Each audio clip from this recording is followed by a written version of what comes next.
So what's going to happen here is we are going to show you how to do a high-low peplum. I would normally call this a flounce mainly because it's going right at the top of my bust.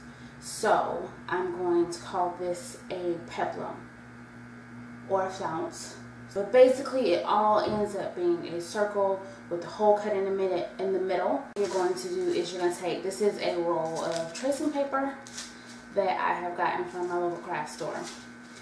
And you're going to draw out your template. I don't call it a pattern because I just place this on top of my fabric and I use it.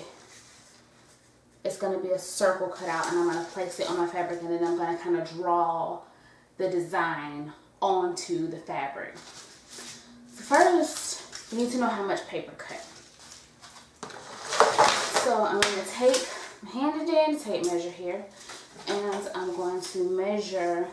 You can measure this particular piece according to where you're going to put it. If it's going to be a waist measurement, if it's going to be a skirt, you measure your waist. If you're going to put it on the bottom of a shirt, top of a skirt, you're going to measure that. So you're going to measure where you want to put this. So I'm going to measure the top of my bust and we got 48 inches. So what you want to do is take that measurement and you're going to divide that in half. That's going to give me 24 inches. Right now I'm looking for a calculator because there's a little math involved here. So what you want to do now is you're going to take that measurement, which is 24, and you're going to divide it by pi, 3.14. 24 divided by pi is going to give you 7.643. What I'm actually going to do is round down a little bit. So I'm just going to go straight 7.5. Take this pencil, it has a metal tip on it. I push my lead in and then I'm just going to find 7.5 on that ruler and I'm going to just push my pencil right through that.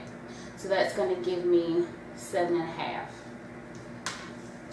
And then what we want to do is, we know we need this piece of paper to be at least 7.5, so I say an 8-inch square. Then you want to fold this piece of paper in half again. So now you got this paper folded into quarters. And I'm going to put this measuring tape has a little hole in the top. You put this hole on the corner of your paper. You can actually see the corner through the hole, which is what I like. And this is a blunt pencil. It's just a regular number 2 pencil. It's not sharpened though. Find my little hole on 7.5. And then you just start drawing right off of one end of that paper, off the other end of that paper. Okay. I'm a big girl, so this is going to be a big circle. If you are unsure about the measurement of this circle, if it's going to be big enough, if it's going to be small enough, I always say it's better to cut smaller because then you can cut more out. There's no way of putting it back, especially once you keep it on the fabric. So measure twice, cut once. I'm just going to measure right along the edge of that circle. And it gives me 11.5. 11.5 times 4 is going to give me 46. I need it to be 48. But you're cutting on a circle and it's going to be on the bias, so it's going to stretch. But right now, I feel like that is going to be perfect. But once you open it up, voila, you have a circle.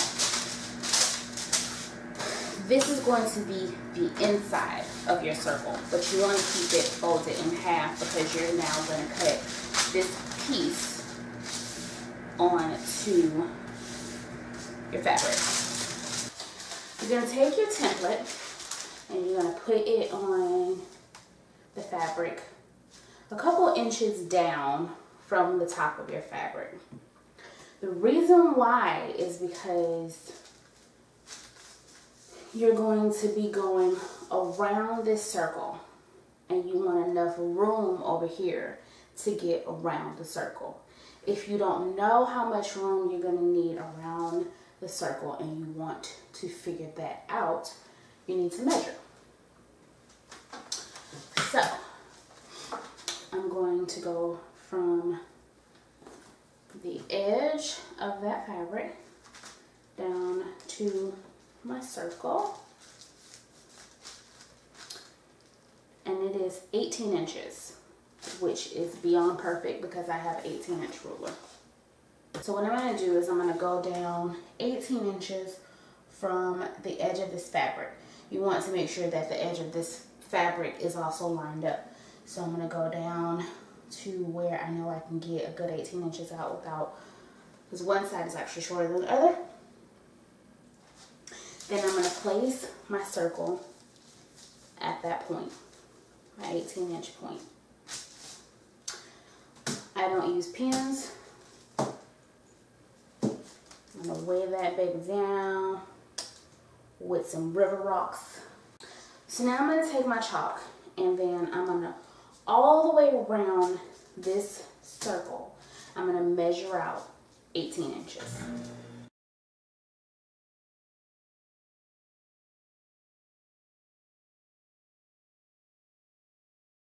What you want to do, that you have your circle, you have it on your fold, you want to know how long you want to make your flounce. So what I'm going to do now is I'm going to take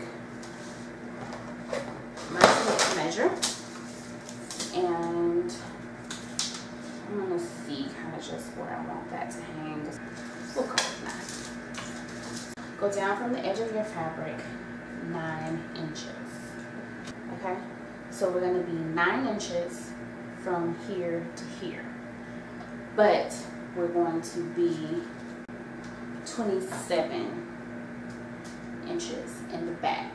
Also, if you want this to come to a point, all you have to do at this point, just continue this line from this curve all the way down to the edge of that fabric, and you will cut it. It will look like a big snow cone when you cut it.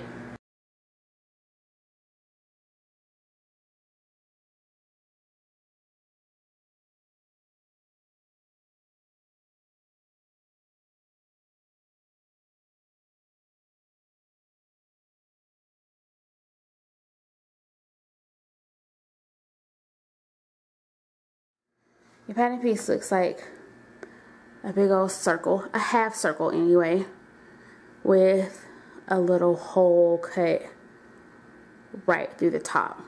So right through the top here you got 9 inches, and then down at the end here you have 27 inches or something like that. Okay, so what happens after you cut this out, you end up with the front that is shorter than the back. I'm going to do a sideways view. So here's your front and here's your back. So I have to do the rest of the dress so you can see how this all goes together. But I would also like to point out that that circle, especially because it's a circle and it's on stretchier fabric, ended up being a lot bigger than we needed it to be. So I probably should have gone down to just 7 instead of 7.5 on my measurement. But it's fine. What I'm going to do is I'm just going to gather it as I put it onto the top of my dress. This can also be worn waist level on the bottom of a skirt as a peplum on a skirt. You can also do a high-low skirt this way. The same thing, except you would definitely want to make it longer in the front. So there you go. there is your high-low peplum slash circle skirt slash flounce, whatever you want to call it. Thanks.